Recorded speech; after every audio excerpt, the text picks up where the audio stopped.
Hello, everybody, and welcome to the WREVA Electrifying News January 2024 edition. As per usual, I've got the regular guest hosts with me. We have Mr. Eric Stevens joining us from the Listowel area. How are you today, sir? I am doing great, Mark. I'm getting this great workout in, shoveling snow. It's been snowing for like a week straight here in Listowel.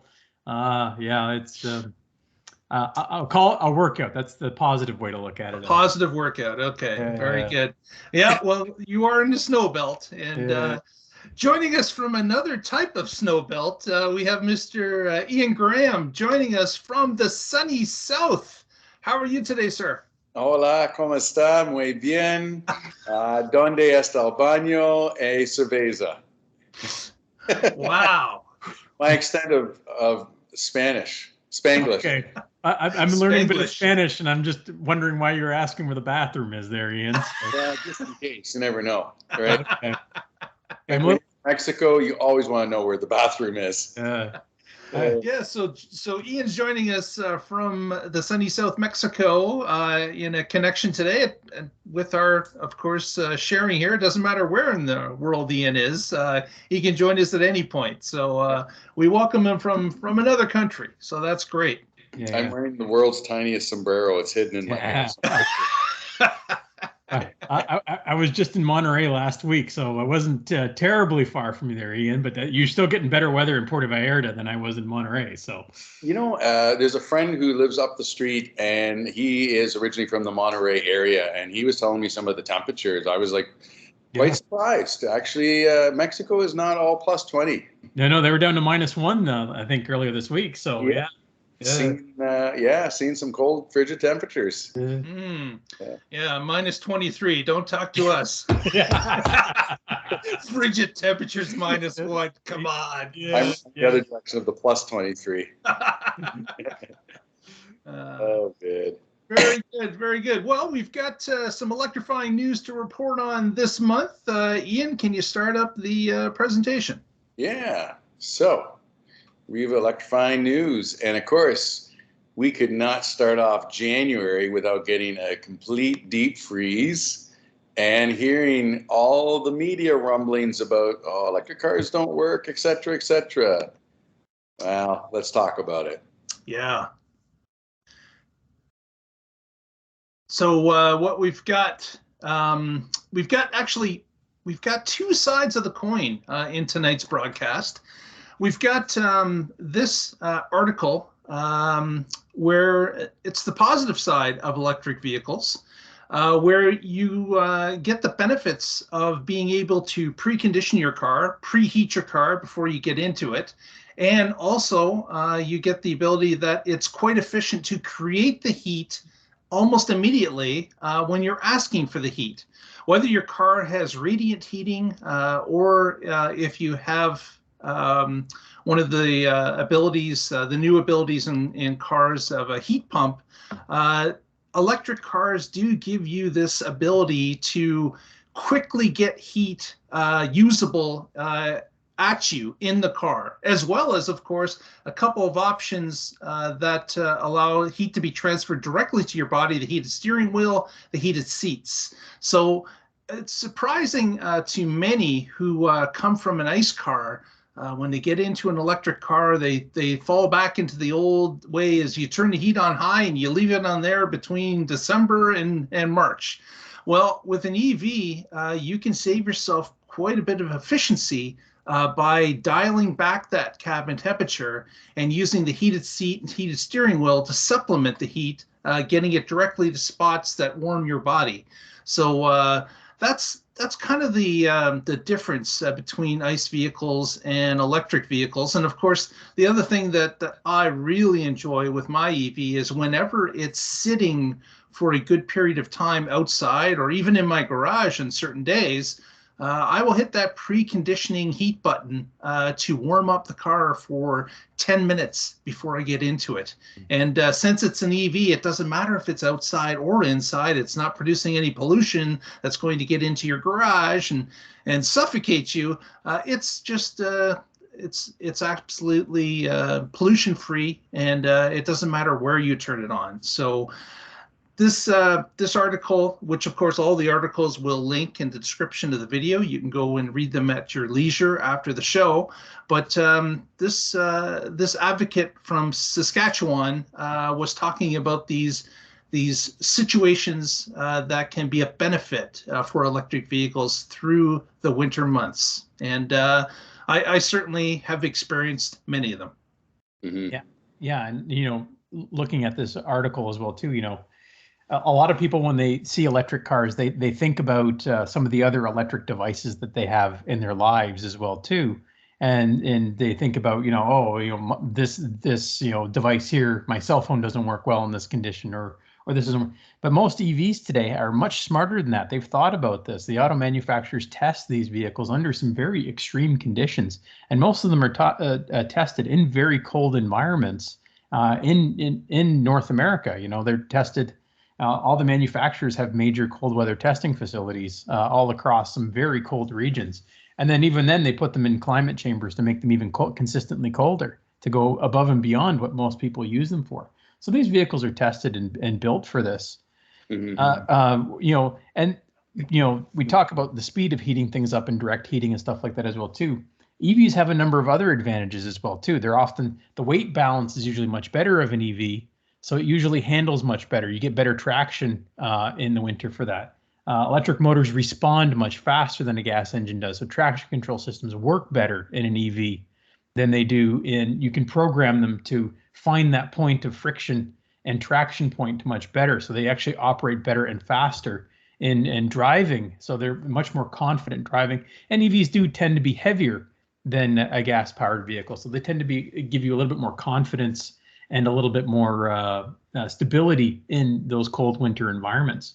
So they don't just heat up better, they don't just start better, but they also drive better as well, too, in the cold winter environments. So, basically, when I think about it, EVs are better in almost every single aspect in winter driving, except for, obviously, sometimes you pay for it a bit more in range. You're using a bit more energy and you lose a bit more range because of it. So that's the other big side. And of course, we're going to talk a little bit, things about charging performance and stuff like that, and a couple other articles tonight. But there's ways to mitigate that as well too, and we'll talk about that, I think, as well. So yeah, the one aspect, Eric, that you brought up that really bothers me, and again, with the media, Tesla is an easy target nowadays. And they're like, well, those cars designed in California. And it's like, well, okay, the company isn't in California, but like you say, they test all over the place, from Alaska to some pretty extremes in, Norway, etc. And so I get a little frustrated with some of these guys. They kind of say like, oh, well, these California cars, they don't, know what they're talking about with this stuff. And, no, that is not the truth by any means. And I can't see any car company, I think they do their due diligence as best they can. The other thing, too, is that everyone's kind of forgetting, and I know it's for a lot of people, they make a big deal out of this. But when you look at the, 90% plus of people drive less than 50 kilometers a day for 90% plus of the time. Well, okay, so you get some really ultra cold weather. Of the 500 kilometers that we're getting, let's say Model 3 and some of the Kia Hyundais and that, and now we're going to getting 300 kilometers. Well, geez, I guess that's what it is, and that is, of course, one of the issues is we do lose some range in that. There's so many factors and variables to this, and unfortunately, we're seeing a big blowout. The interesting other quick thing, too, about this polar vortex that we have coming down actually is showing climate change. And I don't want to get into the details of how it shows climate change, but a friend of mine posted a recently interesting thing that explained a little bit more about, how much this actually is part of climate change. Yeah. And it's actually coming down further, hence what you were saying when Monterey, when they're having like -1. Not saying they haven't had that before, but all these things is a big part of this. So yeah, we're seeing the bigger shifts in the jet stream. Yes. And So now you're seeing much drastic changes in temperature from one side to the other. So, we were seeing, minus huge temperatures in even southern Texas and northern Mexico. But then, earlier this week it was plus 4 degrees in Iqaluit and Nunavut. So, I mean, yeah. It's crazy, but let's keep going on, because it's like you said, we got a few articles tonight about the cold and everything that's happening here. So what better place to figure out the cold than Norway? Yeah. And in Norway, there's a company called Viking. They do roadside assistance, and they responded to 34,000 assistant requests in the first 9 days of this year. And 13% of the cases with difficulties were electric cars with starting. Now, I'm curious what the difficulties were. Low battery, was the car just basically like, nope, not doing it? Because these cars are, in some respects too, will not access the battery if it is ultra cold.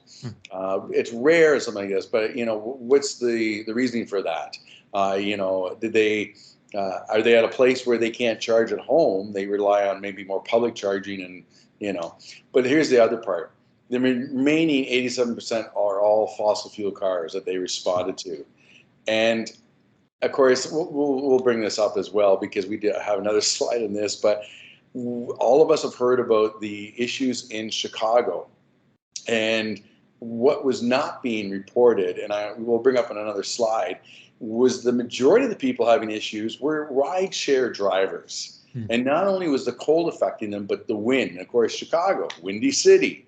And the wind, actually is a whole other aspect when you combine that with the cold. So, it's how many days of the year really are we having this extreme cold out of 365? Like, it's, there's definitely a small percentage there, but I can tell you one thing: the heat pump that I just installed is definitely probably getting a bit more of a workout and proving itself.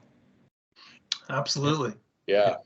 And one thing I'm going to point out too is, I would say the weakest link in both an electric car and a gas car is something that they have in common. Most of them have the 12-volt lead acid batteries in them. Yep. And 12-volt lead acid battery is actually the weakest link in both an EV and a gas car. But one of the big differences, though, in an EV, the 12-volt battery just needs to have enough juice to boot the computers, basically, and boot the system up, which takes a lot less cold cranking amps than turning over an engine. Yeah. So even though that's the weakest link, for the most part in an electric vehicle, even if your battery is weak, you're still most likely going to get moving. In a gas car, if you've got a weak battery, it won't start your car. And just as a little note today I just had to jump start a coworker's car today. So for those that are wondering, yes, you can jump start other gas cars with your electric car. So, I actually had to do that today after work. So. Yeah, we'll get into this more, but wherever you can, if you've got an EV, plug in if it's going to sit outside for some time. Find even a block heater plug-in. Anything at all can be useful to keep your minimum temperature of your battery at an optimal state, so that it will be able to react quickly once you drive it. So at any point, if you've got it outside in these really cold temperatures, plug it in, even with your 120 plug-in charger. Mm-hmm. Exactly. All right, we are going to go back to the cold aspect soon. We're going to switch topics here for a sec.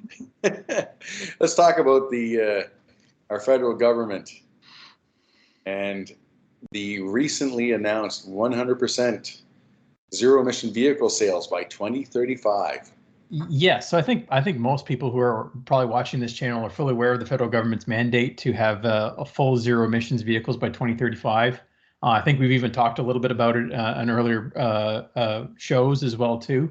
But this article, I posted it here today because now they started talking about how they're going to achieve this and started giving a little bit more detail about that. And so basically they're going to be issuing a credits-based system where as manufacturers sell EVs, they get credits, but if they want to sell gas cars, they consume credits, basically. And there's going to be different credits based on that.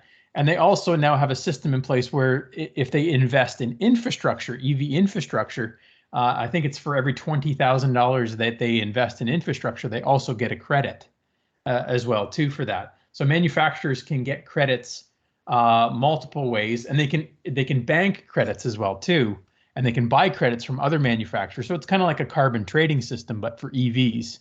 Mm-hmm. And the only catch is that they have to use these credits up by the end of 2034, because by 2035 they got to be full zero emissions. Mm-hmm. So that's basically the program right now, is that there's going to be a credit-based system to try to phase and encourage manufacturers to get to zero emissions, and then by 2035 it's done and everybody's got to be zero emissions. Mm-hmm. That is going to be quite a program. Like, we've got 10 years for this space, well, 11 years for this to happen. I'm not sure if they can make these timelines stick. The federal government has been very optimistic about EV adoption in the past, and I think this is kind of optimistic as well. With the issues that we've seen with manufacturing of EVs and getting them into the hands of Canadians, there could be some road bumps along the way here. I would expect some of this plan is going to have to be pliable and be able to change in different times as this rolls along. I don't, you should have a goal. You should definitely post the goal, and you should work towards the goal. And I think that's the plus of this system. I know that some people complained about, why do we need the mandate anyways? And it's like, well, we've seen the problem if you don't have a mandate. Countries and regions that don't have mandates don't get electric cars delivered to their dealerships. They go to other countries or regions that have mandates, because the manufacturer is trying to comply and not be fined, so they're moving those cars to other areas.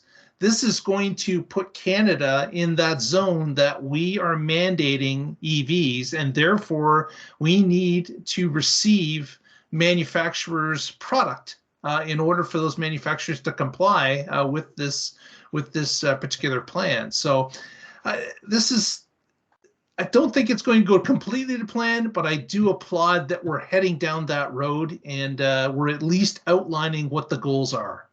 Yeah, I will say, Mark, it is an aggressive timeline, most certainly. And I think you're right. There's a good chance that, 5 or 6 years down the road, this might get amended a little bit and maybe pushed back a few years or something like that. But it'll certainly encourage automakers to push and get us as close to possible there. It'll definitely move the needle and push things in that direction faster. That being said, from a theoretical standpoint, when you look at a country like Norway, where were they 10 years ago when they were doing stuff like this? Now today, Norway's over 90+% new EV sales today.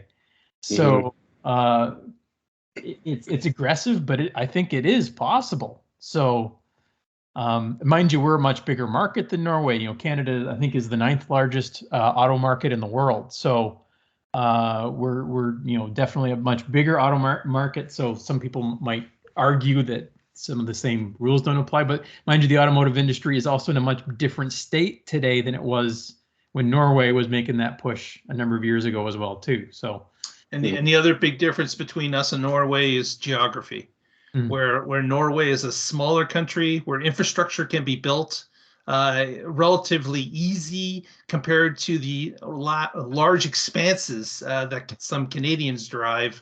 Having that EV infrastructure is going to be a little more time consuming and costly to put into Canada than most likely it was in Norway.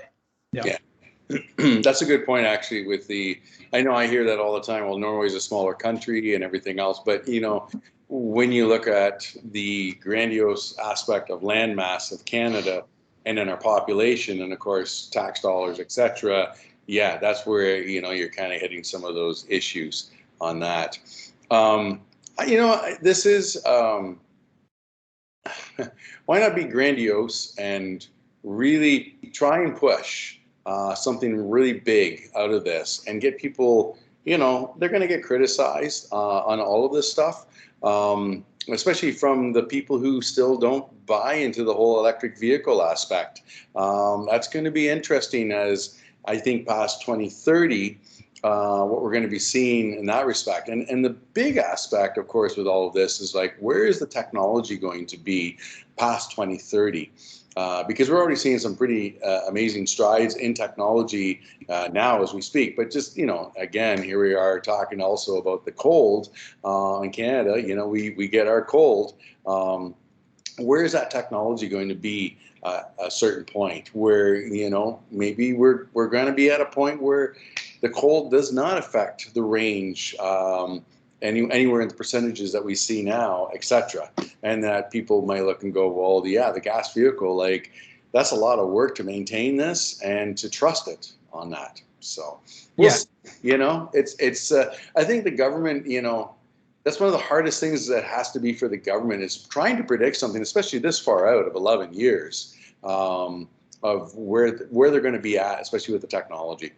Yeah, and you know, we're already seeing that in the EV space as well too right now, is the EVs that are just coming onto the market now today are already, even from a cold weather perspective, far superior than the ones that were launched 10 years ago.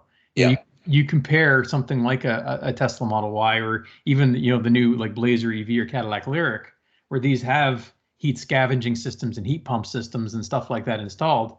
Their winter range is not affected nearly as much as, say, something like a Nissan Leaf, which had a, you know, air-cooled battery and air heating system in its battery system. So, so EVs have come a long way, even from that technological standpoint, to improve that customer expectation and performance as well too. And I'd actually go so far as to say that the modern EVs today, some of the good ones that are hitting the market today, like the ones I just mentioned, those ones are getting a winter performance that isn't that far off what you'd get in a gas car. You know, we're starting to approach that level now. So, so we're getting there as well too. One thing I want to also point out in this thing, and I think Mark might appreciate this one as well too, because we've been hammering on this in our last few videos as well too, is manufacturers can get credits for investing in EV infrastructure, but they put a stipulation in here where they have to continue to support that infrastructure for 5 years.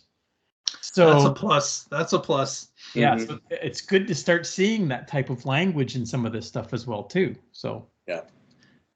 So the government's learning a little bit as to, you can't just install them. You got to make sure that they're available and they work.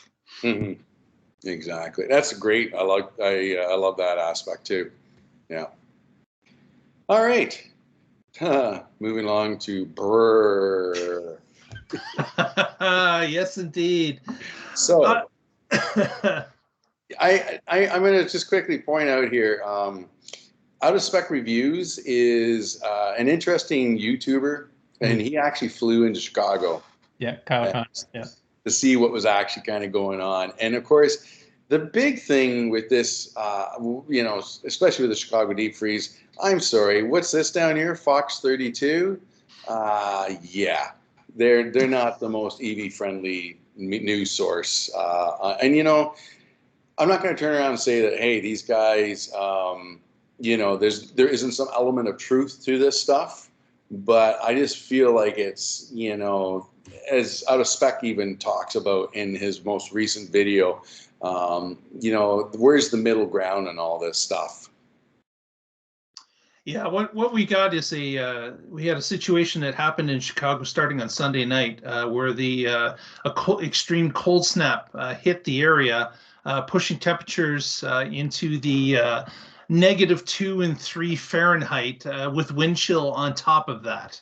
So extreme cold temperatures, and we had a number of charging stations. What was publicized was Tesla, but there were a number of other charging stations as well across the Chicagoland area, had issues with being on, and then, of course, dealing with large lineups of cars trying to get a charge from those said stations. Chicago is, typically, as Ian has said, it's a windy city. So you've got that wind chill factor that was forcing batteries to cool down even quicker as they were waiting in queues to get those charges. And of course, we know with lithium ion batteries and other batteries that are in electric cars is that once you get them down to a below freezing state, you've got a hard time collecting energy from whatever you're plugged into. In fact, the car has to basically heat scavenge, warm up the battery pack itself somewhat in order for it to start to take a charge. And of course, those charge levels are going to be slower than regular as the battery pack starts to warm and fill. And this is a cascading issue that hit Chicago and caused many people to run into issues with the said structure that's in place to charge these vehicles. So you had people that were on their commutes that day and figuring out that, hey, I'm not burning 40% of my energy today to get to work. I'm burning 60% of my energy.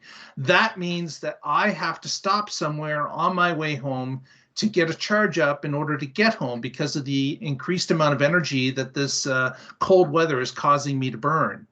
And what happened, of course, is that once that goes into effect, you now have dozens or hundreds of vehicles that are looking to get a quick top up somewhere on the way home. And any of those chargers are going to start to form lines.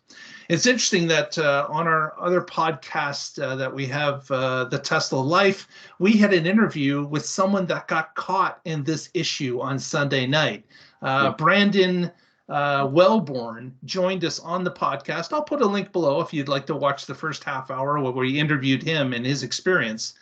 But he indicated that on his way home, he knew he was going to have to charge up. He was planning, he was looking at the app in the car as to what chargers were available. He went to his closest one, saw that there was 13 cars in line. Said, okay, not going there. I'm going to keep heading back a little bit, but I have to head to the west a little bit to get to this next charger, spend a little bit of energy to get there, ended up in a line of 15 cars. Because by the time he got there, other people were picking what charger they were going to, and they started to arrive. So you had a situation where people were plugged in, they were taking longer periods of time to charge, and then all the cars in the waiting queue, their batteries were cooling down rapidly. And the preconditioning that the battery was doing, expecting a charge, was falling by the wayside. It was no longer useful because they're not getting charged in a timely fashion, and therefore when they plug their cars in, the charging rate was extremely slow, or in some cases, after being in a line for 2 hours, it was non-existent. Mm-hmm. Then you had the other part of the equation that you have a number of new EV drivers that weren't really familiar with how the car worked, didn't understand that in sub-zero temperatures, the car doesn't charge fast, that their preconditioning will go away after about an hour of sitting in the cold, that the battery will not charge fast. They were plugging into chargers and seeing no transfer of energy, and then assuming my car's either broken or the charger I'm in is broken. So there was people trying to move in and out of charging stalls, letting people know that, hey, I'm not getting a charge out of this one. People assuming that there was broken chargers, when a lot of them, they just weren't producing a charge because of the cold temperatures that these cars were plugging into had.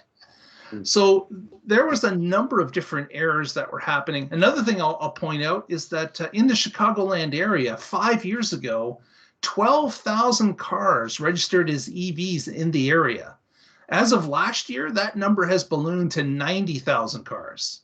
So there is now a lot more vehicles. Now, there are more chargers, granted, but when something like an event like this happens, and you find that maybe 25 to 40% of the vehicles that normally don't need a charge to get home figure out that they're going to have to charge, that is a lot of extra capacity that's put into the network that it can't handle. And that's what happened on Sunday and Monday in Chicagoland. Mm-hmm. One other thing too, again, we're talking all about electric vehicles. I did see last night somebody posted that out in Alberta that they met up with a bunch of his friends at some, pub, and his friends all drove trucks and they didn't shut the trucks off. They were too scared to shut the truck off and then not be able to start it up again. So while the whole time though they're in the pub, they basically are running their trucks. And then he went out to his electric car and he left and he was fine. Yeah. And again, it comes back to this point of like, and if we want to bring up, say, block heaters, well, I mean, if you're running a diesel vehicle, which I've had experience with, in the cold, it is not fun. You want to make sure you definitely have a block heater. So in some respects, how is that really much different than plugging in your electric vehicle? Yeah. If you go to work, especially Thunder Bay and etc., a lot of places, they have block heaters in the parking lot because of this. Well, we all know, Ian, that regular gas cars never have issues in the cold. Like that's just common knowledge, right? Like I remember all the years before electric cars, and you get into the deep dark winter points, and you'd never have an issue with a gas car ever not being able to start, or ran badly, or fuel line froze, or doors to the fuel tank froze. Like that never happens. No. Yeah, gasoline is this magical fluid that just doesn't freeze. or diesel fuel is this magical fluid that doesn't change its viscosity with temperature. It's magic. I don't know if you guys knew, but vegetable oil does not freeze as fuel. Right. Driving the veggie van for 8 years, and wintertime was always interesting. I always had to make sure I had that block heater plugged in. And Mark, you just reminded me, my parents ran a lodge north of Manitoulin from 89 to 96. And I remember the very first Christmas that I spent up there, it was easily minus 25 during the day and minus 35, 40 at night.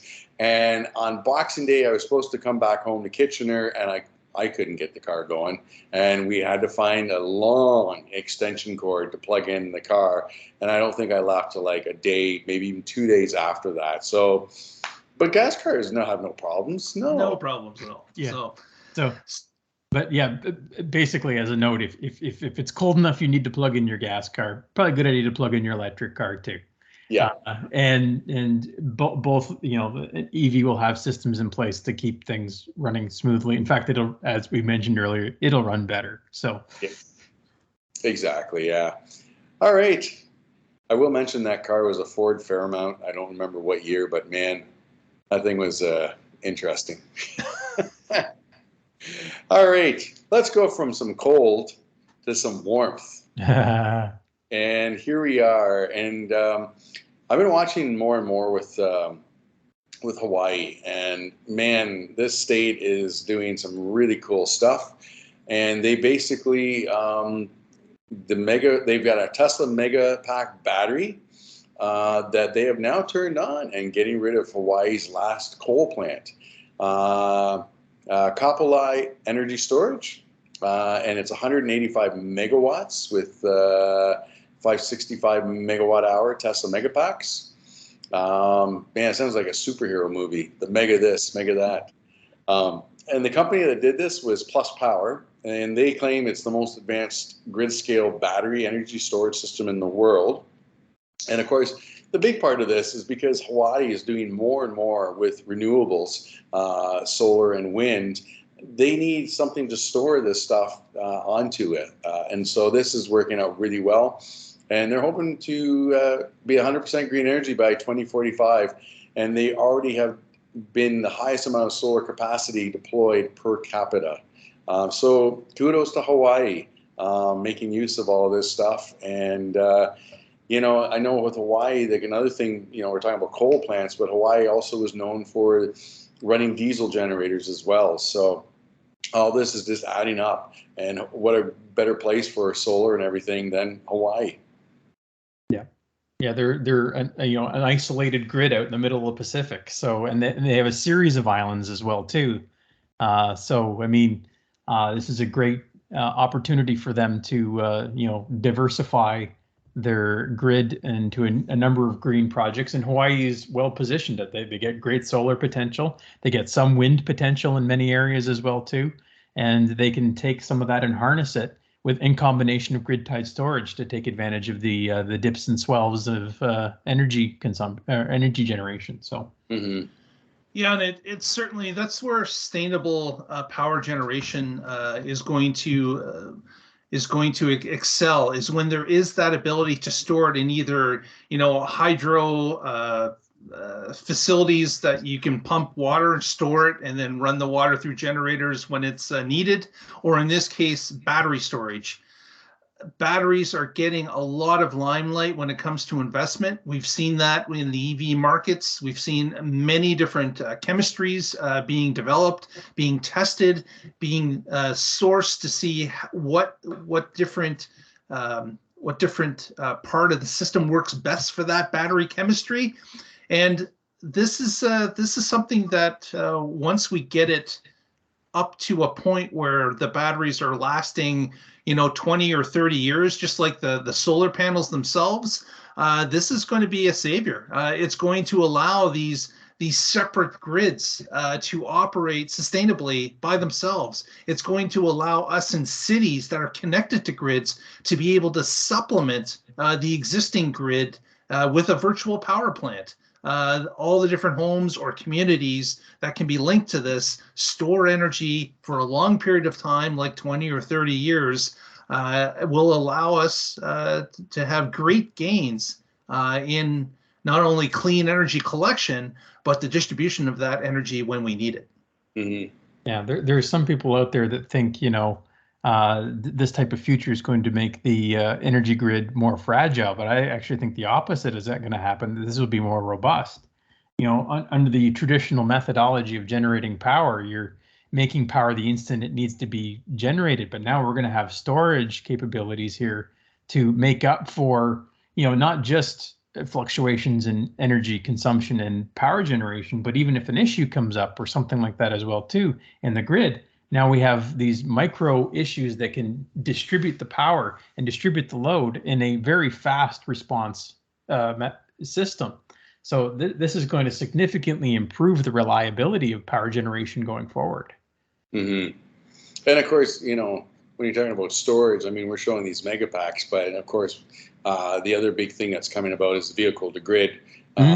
The EVs being part of that storage system, and Hawaii, of course, they're getting a lot more electric vehicles, and more of the homes are becoming their own solar aspect of things. So I agree, Eric. Everyone who's kind of like naysayers on a lot of this stuff, I don't think they are looking at the potential that we have with this, and maybe they're being a little more beholden to some of the oil and gas companies instead of it's just where their interests lie, perhaps. So they're going to be naysayers on this aspect of things. Yeah. But no, I can see, what, if anything, too, is that as the time goes on and, as Hawaii proves themselves, it's going to come back to like, well, why would we do anything else? This works amazing. So I can see that. One of the shoes has already dropped for utilities. They realize that building a solar or wind farm is now far cheaper than building peaker plants or coal-fired plants or natural gas plants. Mm-hmm. They know that the two renewables of wind and solar can be cheaper, more effective, and last longer and require less maintenance. So all we have to do is completely solve the ability to store that intermittent power to a reliable system, and that's it. It's solved, and we can move forward greening the grid everywhere. Yeah. Yeah, and you mentioned vehicle to grid there, and that comes back to even how EV technology is evolving today. A lot of the brand new EVs that are hitting the market today are now today capable of vehicle to grid technologies. Vehicles like the Cybertruck, mm-hmm. A lot of the new GM Ultium vehicles, the Ford F-150 Lightning. These are all vehicles that are coming in with capabilities for vehicle to grid inherently now. And now there's even a lot of companies that are developing charging solutions that are built for that as well too, tying into home solar, having home-powered grid-tied storage, and then you can even tie that in with your vehicle in your car as well. So there's actually a few manufacturers coming out with solutions for that. Yeah, it's becoming really an interesting landscape for all this aspect of things. And of course, we have to dig to find some of this stuff out. It's not become as mainstream with our media and stuff, trying to find out about some of this stuff. You're going to have to dig a little bit. But hey, that's why part of the reason why we do this podcast is we're kind of digging and finding these stories for you guys to check this out. All right. This is awesome. Again, we're looking at Ontario and everything that's happening with the potential of new jobs and the manufacturing plants. But of course, with this workforce that we need, we also need to be looking at education for this workforce. And so this is a whole other aspect of things. And just a quick thing about Fanshawe, I saw that they have this green vehicle technology program. That's awesome. And I know at Welland in Niagara College, they also are doing stuff that way, and Durham College as well. So, Rich, that's awesome to see.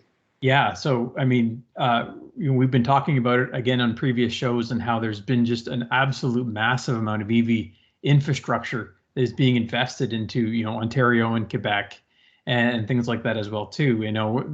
Companies like Volkswagen building a battery plant in St. Thomas, Cami in Ingersoll, Ford in Oakville.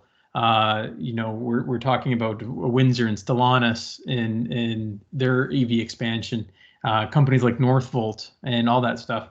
So there's just an absolute massive amount of infrastructure. And one of the reasons why companies are locating here, partially because of, the US trade rules allow for infrastructure in Canada. Part of that is because Canada has a lot of these resources available to us. But one of the other big reasons why they're coming here is because Ontario has one of the largest automotive supplier bases in the world. So there's a huge automotive supplier base already here in Ontario. And we have a huge amount of automation expertise here in Ontario as well, too. So one of the great things about this is these companies are coming here. We already have, I would say, 90% of the know-how to do this. Manufacturing and building this stuff crosses a lot of different industries. When you're dealing with automation and production and knowing how to mass produce stuff, a lot of that knowledge carries over from different industries. So people talk about how building an EV is drastically different than building a gas car. It's not. It really isn't. It's not that much different. But there is some differences. It isn't 100% the same. There is some knowledge gap that is there. And so when I talk about we have 90%, there's that last 10% that we also need to have there as well too. Like when we get into battery cell manufacturing and some of the chemistries and stuff like that too, there's going to be a learning curve and there's going to be a learning gap there as well too. And I think it's very important that the manufacturers start working with local colleges and universities and things like that as well too, to start ingraining some of that extra knowledge that we need to fill that gap, to get there, to make sure that as we're building this infrastructure here in Ontario and in Quebec, that we also have the know-how and knowledge to get that as well too, and then we have the skilled labor we need in order to achieve that.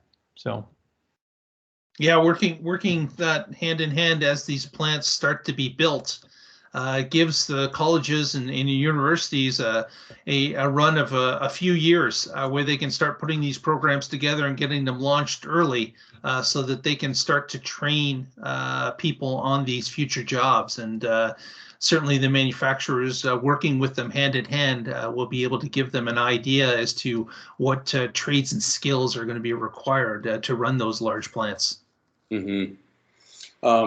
I find it, and this is the thing, again, our technology, everything is evolving so much more. If you think about, back in 2007, just as an example, you have the iPhone comes out and gets released, and then all of a sudden they then release their software that you can learn, basically create your own apps. And what type of industry that this suddenly, it created a huge industry. But I think that the colleges that they looked at it and was like, okay, well, we can do more programming courses now, programming for apps and everything else. And I don't look at this as being really that much different. The students at Niagara College also, of course, how many times do we hear like, oh yeah, your battery goes and you got to replace it. It's going to cost you, $20,000-$30,000, which is complete baloney.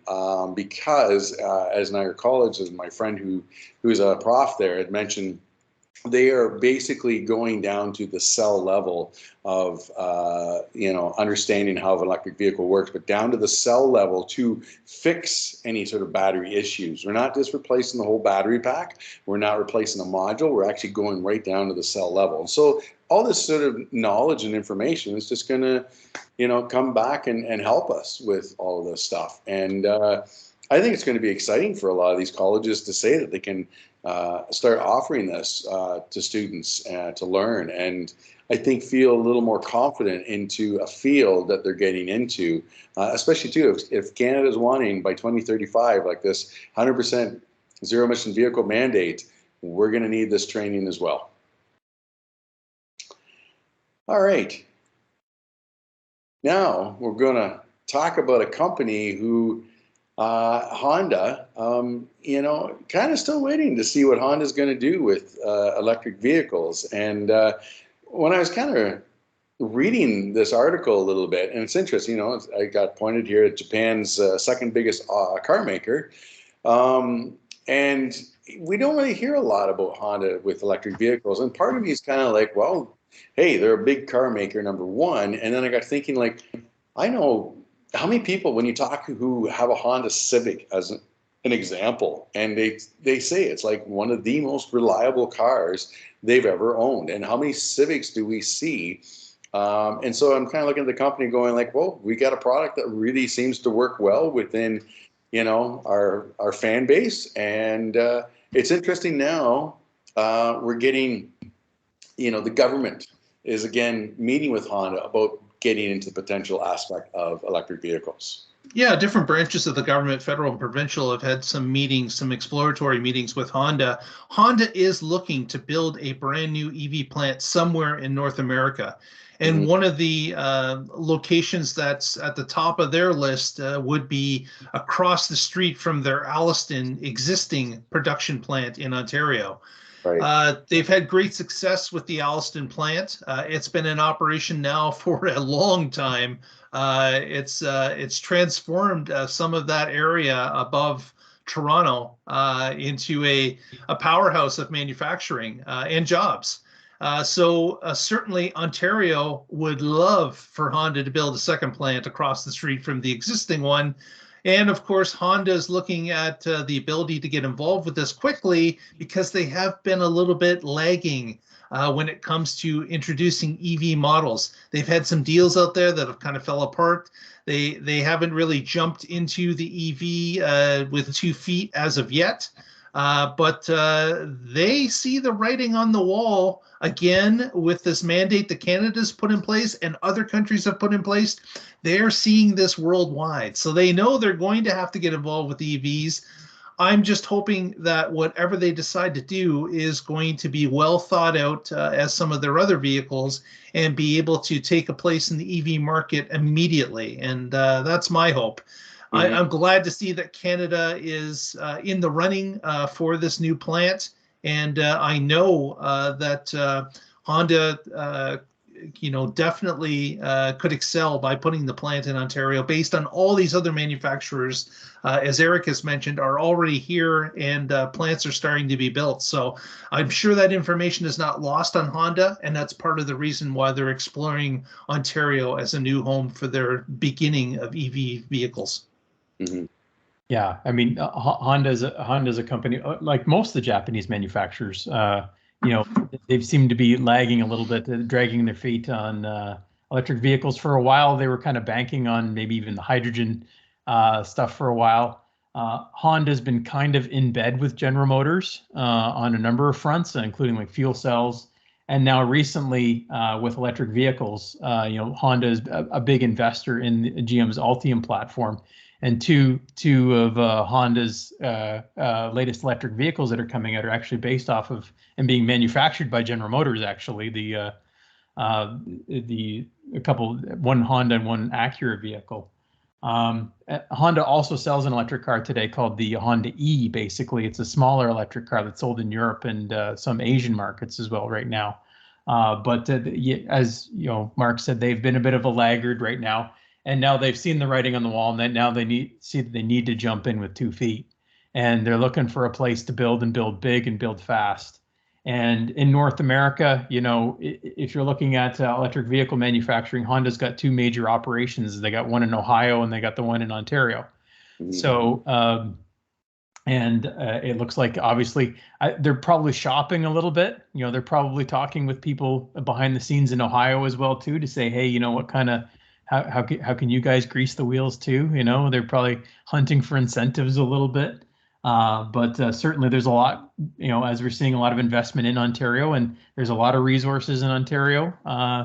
So there's a lot going for us for this production facility here. So. Mm-hmm. Yeah, we'll see how this all is going to work out, and you know, hopefully they make a decision by the end of this year. And crossing fingers, maybe you know, like you say, might be across the street from the Alliston plant, and that would be some more exciting manufacturing end of things, news that we have here, not only in Canada but in Ontario. Yep. All right. So here's a couple of good news stories that we have. The first one, this is just a really quick one, is there's a European Union backed partner that's developing Spain's first cobalt-free lithium battery for the automotive industry. You can check it out at projectcobra.eu. And of course, cobalt is a big aspect that, you know, we hear that argument about, you know, especially with the political and social aspects of cobalt. And, you know, cobalt is not just the batteries of electric vehicles, it's the batteries of our laptops, our phones, etc. But even for the desulfuring of gasoline is used using cobalt as well. So this is great to see that we got some news, more news of that coming out, that they're able to develop these cobalt-free batteries. But the other one that I found a couple articles on that was really interesting, and I've actually been watching StoreDot for a little while, and they got this new system called the iBeam XFC. And the cool thing about this is basically they're kind of redesigning the whole cell to pack process. And the biggest part that's really cool about this, and then this is kind of funny actually, not just the cooling system, I could see this with the heating, of course we've been talking about cold weather, is they have a unique cooling system which is embedded into each cell rather than the pack. So again, going, you know, from the full battery to the module to the cell, and module, we can call that a pack. Basically, in most cases, there's heating that's being done, but it's like per module. With this per cell, it makes a big difference. Now, the big thing also, of course, about this EV system is the fact of getting 100 miles in 5 minutes, and also saying that with this system that it's not hurting the battery with the ultra fast charging, as we do here sometimes, you know, level 3, we hear like, oh yeah, it's not always the best to keep doing level 3 charging, supercharging, etc. But in this case, they're also developing so this isn't actually hurting the battery pack itself. So again, StoreDot's been around for a few years now, and they got some interesting stuff. Again, just more evidence of how the industry as a whole is looking for multiple solutions to fill multiple spots that make it better for all these different applications. Mm-hmm. Yeah, and you know, there's, you know, we mentioned this before as well too, but we talked about how there's you know, just so much more investment and so much more people looking now into batteries today than they used to be. And, you know, that investment, these investments were started to make a decade ago when people were looking for better technologies. And now, you know, we're starting to see some of these technologies evolve beyond the lab and the research area and starting to make their way into real life, basically. So we're starting to see some of these investments start to bear fruit. And, you know, we talk about cobalt-free. There's already a few cobalt-free chemistries out there, like lithium iron phosphate is a cobalt-free chemistry.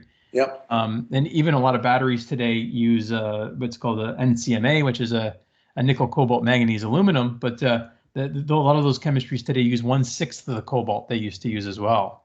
And cobalt is now being found. You know, people talk about, you know, when they talk about cobalt, they're trying to show, you know, child labor in the DR Congo basically is the poster child that a lot of the anti-EV people go out there and post. But there are now some other places in the world where cobalt is being mined and resourced and stuff as well too, in a much more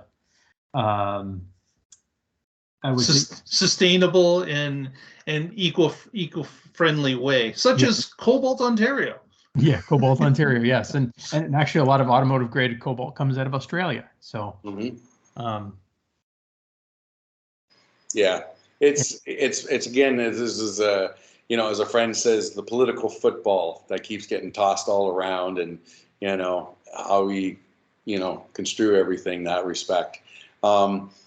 Again, you know, with this technology, if it's a concept, out of those concepts will eventually become the reality for other, you know, aspects for, you know, the mainstream, the manufacturing, and, you know, it's over time, everything's just going to kind of keep getting better. They're going to learn so much more from each of these aspects. And when it comes down to it, like you say, Mark, manufacturers are watching this closely because I think, you know, they want to get a product out that gives confidence to the consumer and also maybe puts them at a forefront as well. And they want to see some great technology and you know, make sure it works, make sure it's proven, and then hopefully it kind of helps launch them a little bit more as well. All right. So here we go with our last slide of the night. Cyclic Materials launches pilot plant for recycling magnet materials. Eric, I'll let you take this one.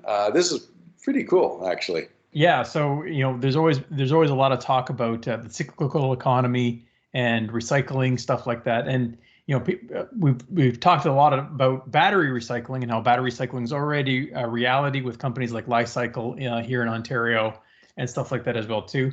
But we're also now talking about here.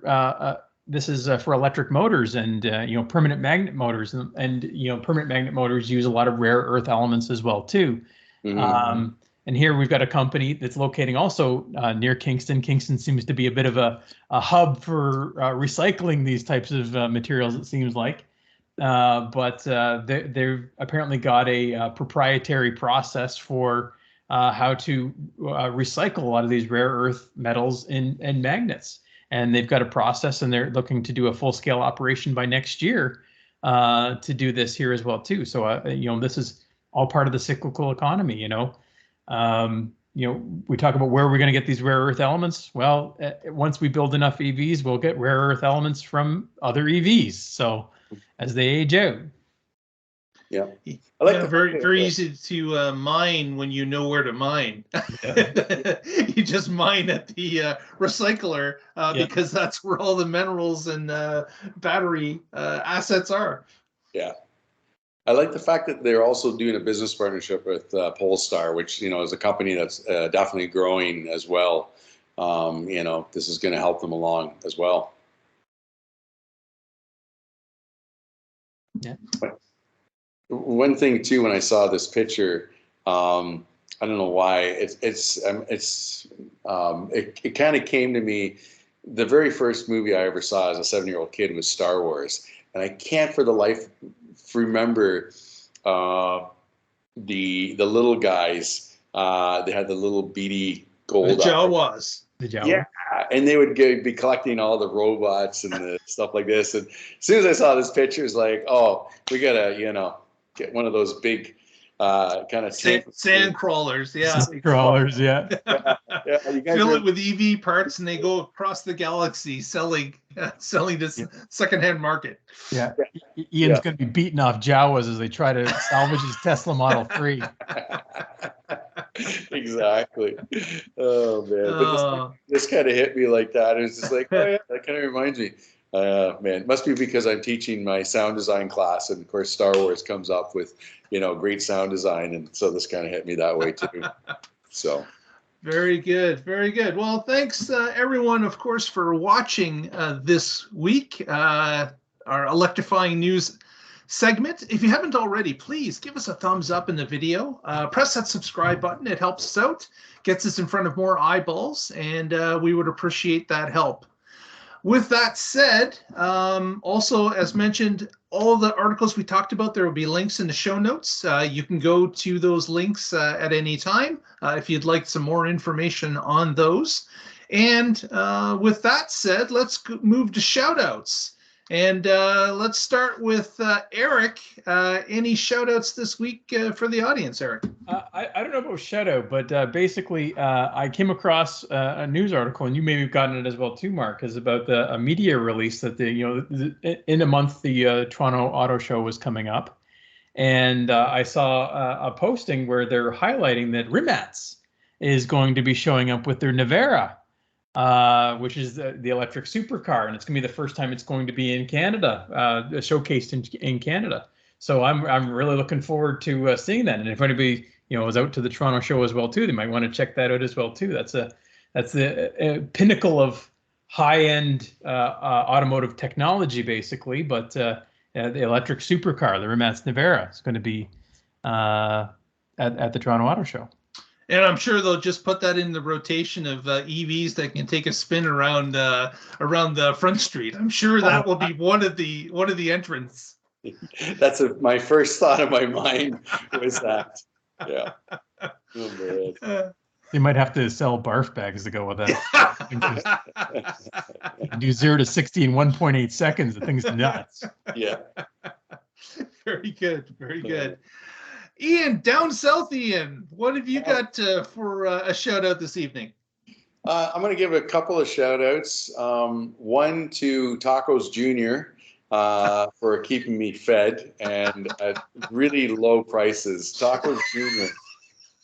We're the McDonald's of tacos.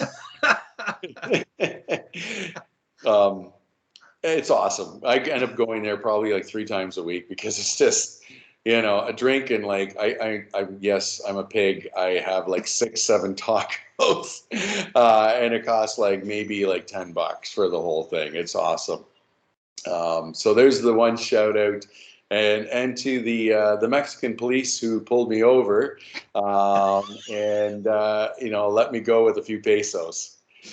One thing that's interesting with Mexico is you're always learning new culture and aspect of things, and of course you hear about the police and everything. Well, between the holidays with Christmas and New Year's, and roughly like a week after, I got kind of told about this, and they were like, yeah, they're out because they're going to pull you over for anything that they can kind of figure out. And in my case, I was going to turn left into a parking lot, not realizing, I said no U-turn, didn't say anything about no left, but then they're like, no, you can't do that. So anyways, a few pesos later, here we go. But it's such driving a car down here is so different, and I have a friend from Quebec who drove his Model Y down again for the second time this year, and I got to get in touch with him and see how he's doing and making out. He did find out that the Tesla warranty, and I think for that matter, all car manufacturer warranties, when they say North America, that does not include Mexico. And the more I looked into it, it's like, yeah, so he had an issue where his maps was not properly updating on his Model Y, and they ended up $700 later. They fixed it, but basically he's got to go back and hopefully get under warranty taken care of. So I was actually looking to drive down, and now I'm kind of happy that, yeah, I'm okay. I'm just staying low in my house and, taking it easy. I have my no tobogganing sign out front, so nobody gets the idea about that. Thank you, City of Kitchener.